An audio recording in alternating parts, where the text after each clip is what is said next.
Good morning, everybody. I'm Ian McGuinness, and I head up the geospatial function within Knight Frank Research. So Knight Frank is a global real estate consultancy. We have 18,000 members of staff in 55 countries, and in the US, you may know us as Newmark Knight Frank. We also have a strategic partnership here with Douglas Elliman. So I'm here to talk to you today about cars and car parks. So this kind of links in quite nicely with some of the themes that we were looking at yesterday.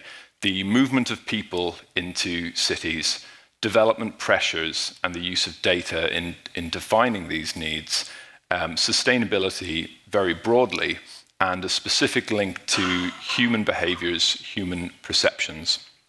So to back up a little bit, I'm going to just cover how has geospatial and geodesign found a home in land and property. So we've used geospatial as a tool to explore and a language to explain all of the interconnected facets of the property industry.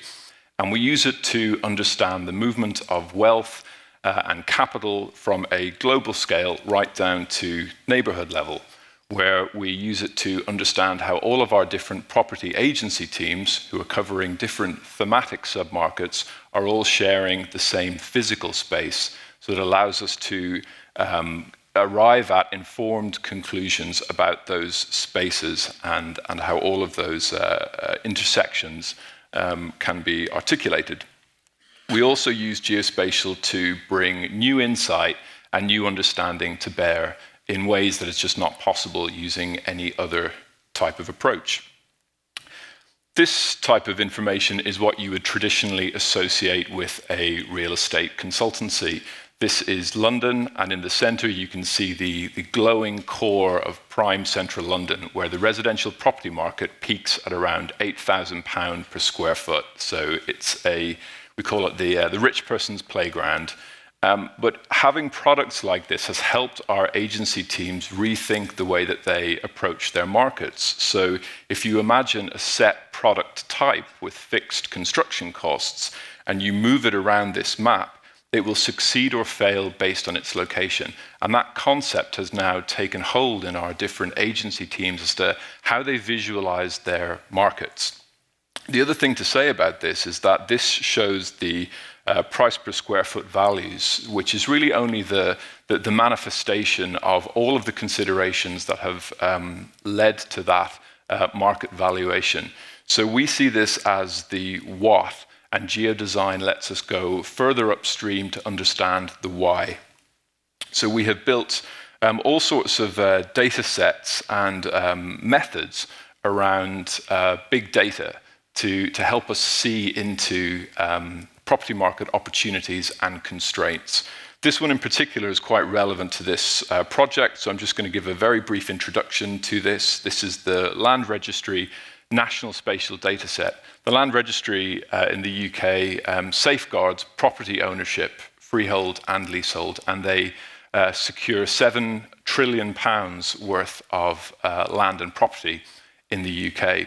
So these records are extremely important in understanding opportunity and constraint. But the use of this enormous kind of beastly data resource is only relatively new. And from a consultancy point of view, we've had to invest a lot in the systems and scripts and architecture that can actually manage this information resource and surface up some useful findings from it.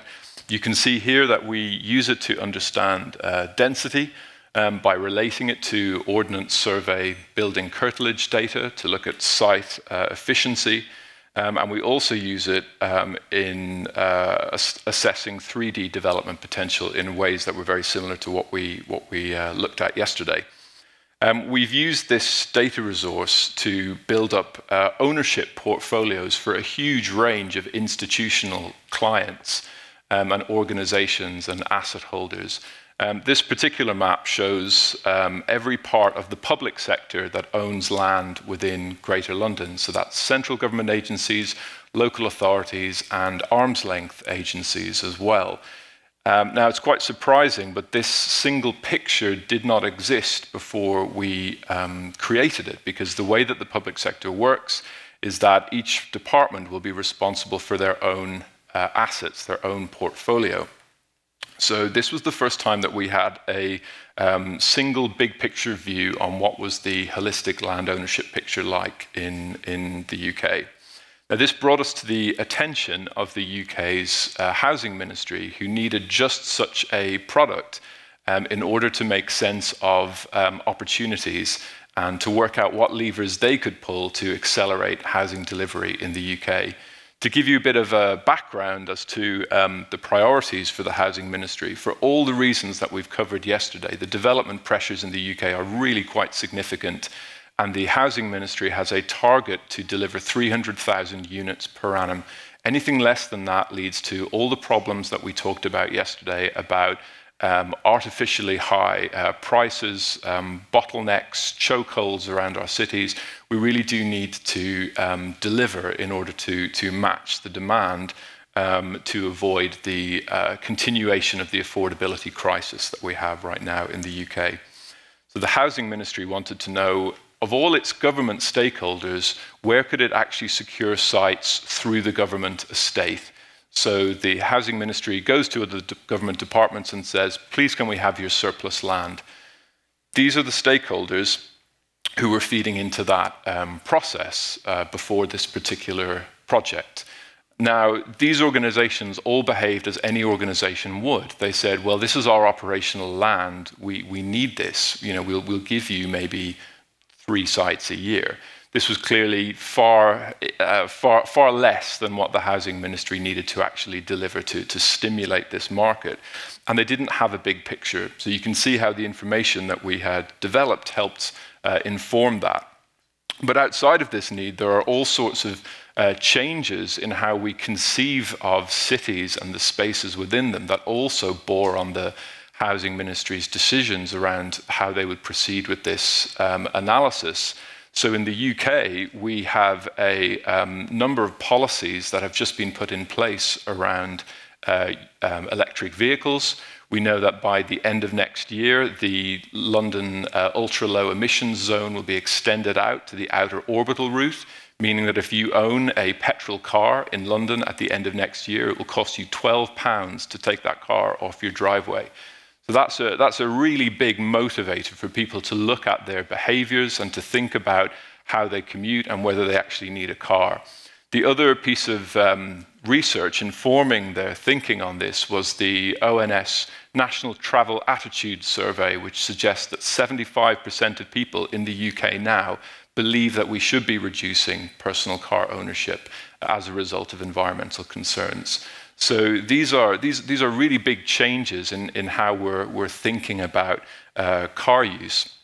The government has also announced that by 2033, we will no longer be selling petrol or diesel vehicles in the UK, again prompting a complete rethink of the way that we use and indeed own vehicles. So how do we go about actually assembling this view of stakeholder assets? We convened a number of workshop sessions and got all of these government departments around a table to decide, well, what makes a development site suitable if it's a car park? The most obvious concern is that if you remove a car park from a town centre, you damage the retail provision that you have at that location. It's a fine, balanced consideration. So we worked with a parking consultancy that advised us on some of the economics of what makes a car park work, and particularly what makes a multi-story car park work. So this differentiation that you see on the map, this is one of the commuter towns that serves London. You can see that the pink parcels are actually car parks that are large enough to support both multi-story car park and high-density resi on the same location.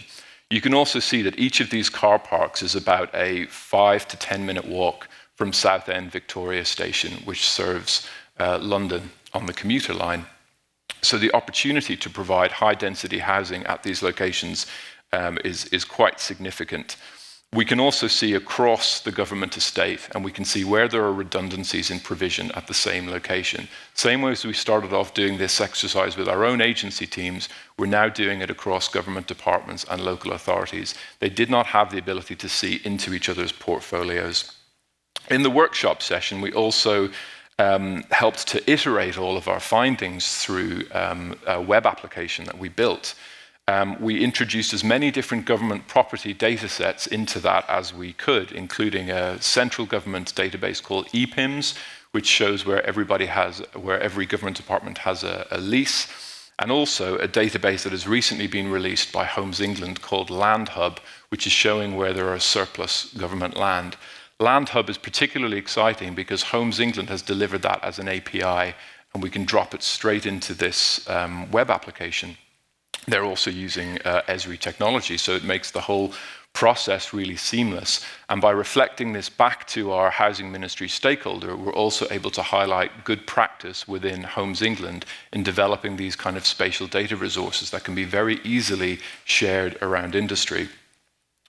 We brought in all of our valuations data. This is showing the price per square foot, characteristics around this location, and obviously we can relate that to the individual car park assets that we've identified and rank each one accordingly. But we also brought in some data that we're developing on a completely parallel track.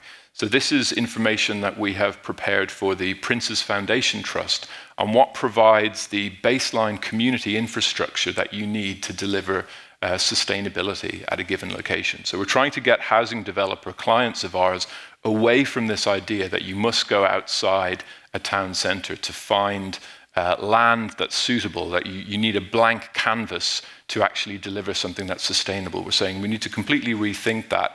The areas that are glowing on this map are actually showing you where you have overlapping community infrastructure within a walkable distance that should really guide your decisions on location.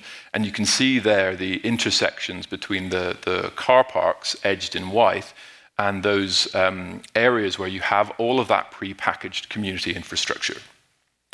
We also introduced data that we created on the local plan framework. Now, I think we covered this yesterday, and it was the general plan. In the UK, these are adopted for a 5-year period, and they're relatively rigid once they're adopted. It's only in very special circumstances that you can deviate from them. What we learned in trying to pull together all of this information completely evolved our understanding of the taxonomy around the production of general plans in the UK. So you have a housing allocation, and then in the neighbouring local authority, you have a strategic housing site. Are they the same thing?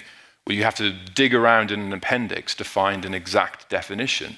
And the point that we're reflecting back to the Housing Ministry is that the developer clients that we're dealing with will be making decisions at scale. Everything about this spatial data-led approach needs to be scalable. And in order to do that, we need to not only look at the quality of the spatial data, but of the taxonomy around that allows you to actually bring all of these information sets together. Now, we covered some of these themes earlier in Helen's presentation. You can see we've got various planning constraints articulated in amber, and opportunity zones of some description highlighted in green, and various flood risk zones and other environmental considerations that come into play. We've also layered in political considerations that have a very strong bearing on which sites you can bring forward. This one shows the constituencies that changed hands between the Labour Party and the Conservative Party in the December election. Now, the reason why this was significant from a delivery point of view is because in some of these constituencies, it was the first time that they had ever voted Conservative as a constituency, meaning the Conservative Party needs to work extra hard to maintain a foothold. So we've seen this before when constituencies are transferred between political parties, that the messaging and the good news stories and the investment tend to be associated with these locations. So they're a very important component in considering where we want to design in the success stories for both the central government departments and the local authorities that are looking forward to bring these sites forward.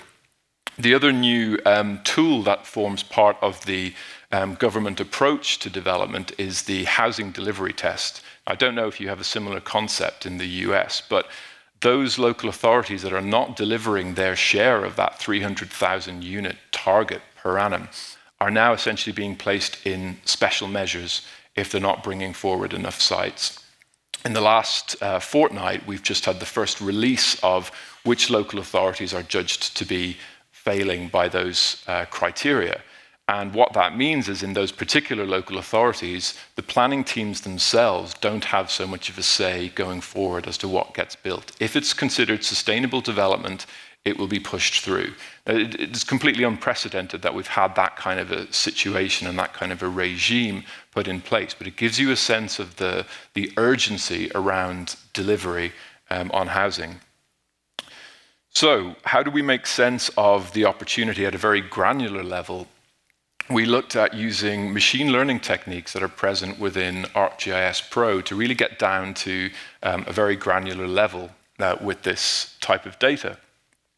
This is the image classifier tool in ArcGIS Pro. It was a lot of fun to get to grips with.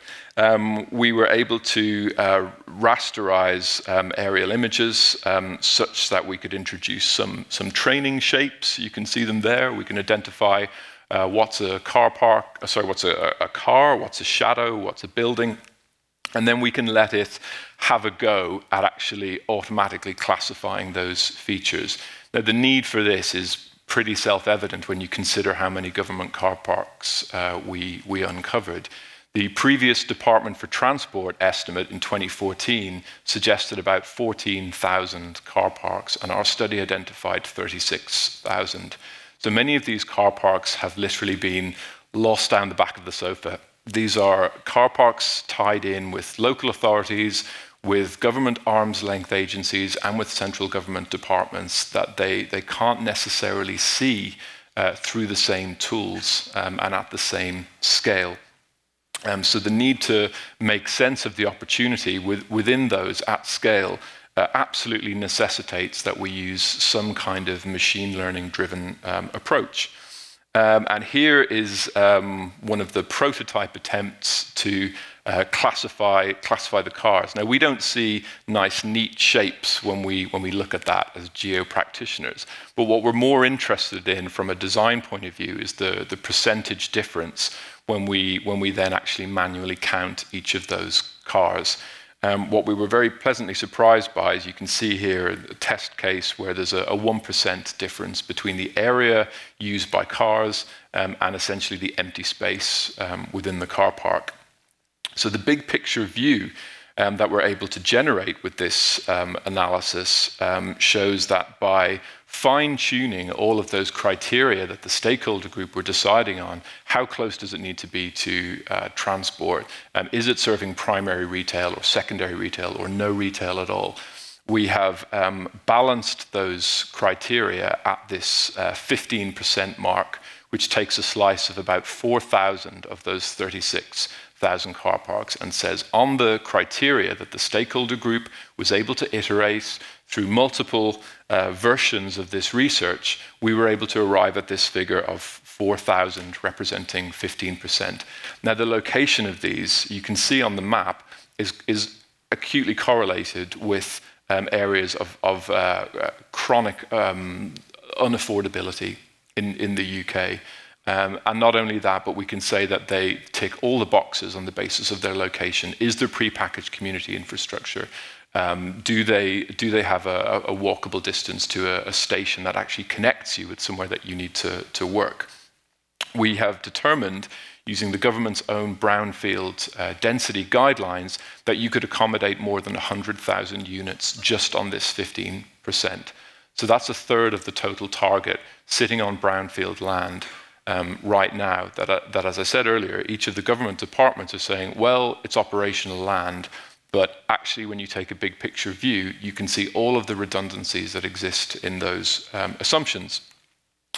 Now, the outcomes of this research, what we've been very clear on in this entire project and with this entire approach is to make sure that where we see good practice around spatial data use in the public sector, we have to make a lot of noise about that. We see that very much as a responsibility of a consultant to government, because we're aware that a lot of great practice in spatial data creation occurs in pockets of the public sector, and there isn't always a lot of visibility around that. That's why we've made a lot of noise about the quality of the Land Registry data that was used in the assumptions behind this. When they developed the National Spatial Data Set, they never envisioned that it would be used for analysis and insight. We've also spoken to the Geospatial Commission, which is an arm of the Cabinet Office, looking at what levers can be pulled to really stimulate an approach to placemaking through geodesign.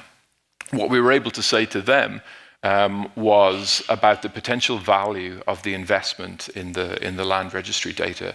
The Geospatial Commission brought in Boston Consulting Group to kind of put a big figure on what kind of value could be unlocked in land and property in the UK if everything was working perfectly from a geospatial point of view. And the Boston Consulting Group, I believe, estimated between 1.5 billion and £2 billion of economic value through better use of geospatial data. Now, knowing where those 4,000 sites are and knowing the price per square foot and the gross development value, we can actually put a price tag on each of those locations. And we can work out that the 47 government agencies that sit on those 4,000 sites can potentially raise £6 billion in land receipts back to the Treasury in disposing of those particular sites for housing. So it is a potentially significant win-win situation for different parts of government, but the spatial data element is absolutely key. So our message to the Commission was that we may have significantly underestimated the total economic value of bringing geospatial data into the mix in working out opportunities. This was simply one project that potentially revealed £6 billion worth of value back to government. To consider that Land Registry and Ordnance Survey and other agencies still have to make really thorough business cases about why they want to develop certain data assets, it's all the more important that industry is speaking back to government about the value of this material when it enters the public domain. We've also spoken to the Royal Geographical Society and RICS in particular about the skills element within the public sector. So again, highlighting all of the good practice that enables this type of insight and analysis to take place. And we're very happy to see that in the last fortnight, the Royal Geographical Society in the UK has just issued new professional competencies for professional geographers in the UK, including the requirement to understand in a far more holistic way the operational and the commercial context of your work, whether you are a public or a private sector geographer.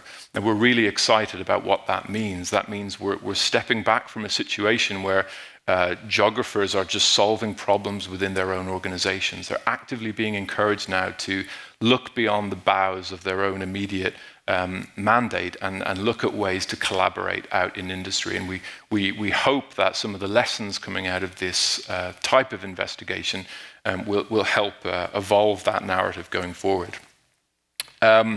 I have to mention my team. We're a relatively small team, but I am incredibly grateful for the work that they provide in looking at all these different and very creative ways to try to bring spatial data understanding to bear. Anyone who happens to be in London for the Esri conference there, please do come and see Rob Holden, who's going to be speaking about the work that we're doing with the Metropolitan Police. Thank you very much.